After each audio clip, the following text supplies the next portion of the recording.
If you look at going from 2000 to 2050, we will have 133 million more people in this country.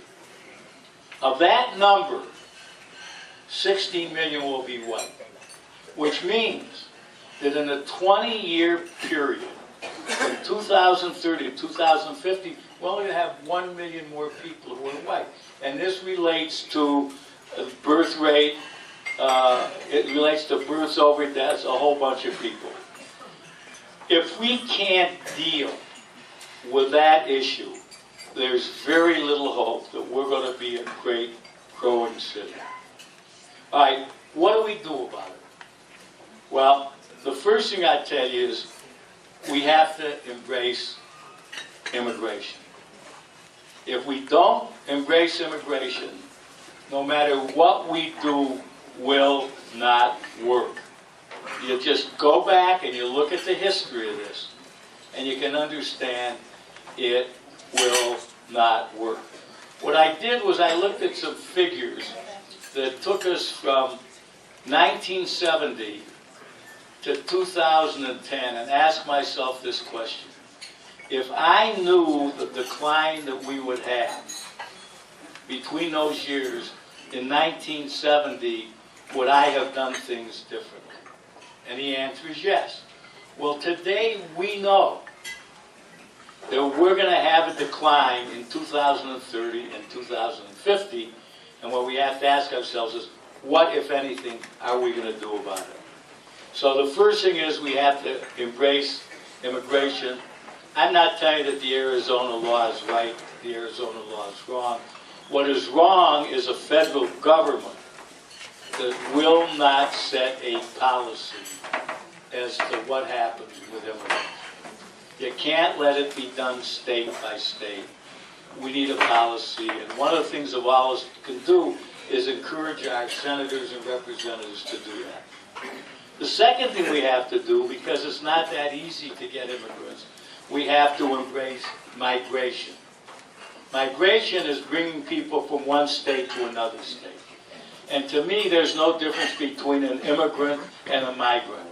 It's merely bringing somebody who doesn't live here to come and live here.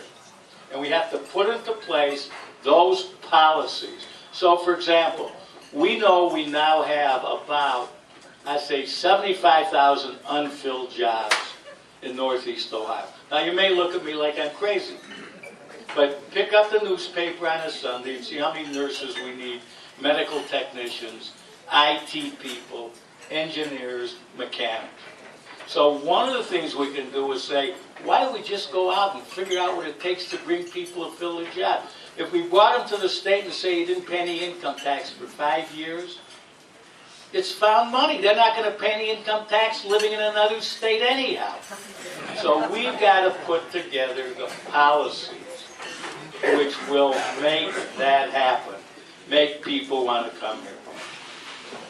Another thing we have to do is we have to embrace people on the lower economic rung, because what's happening to us is there will be the shortage of workers. The only people we'll have in the community are the people that we don't think are capable of work. And I can tell you this, I go all over the country, that's baloney. There are very few people that are not capable of work if they're given a hand through education or job training or something else. The next thing we have to do, we have to embrace what Gene Sanders is trying to do with education in the city of Cleveland. It is vital.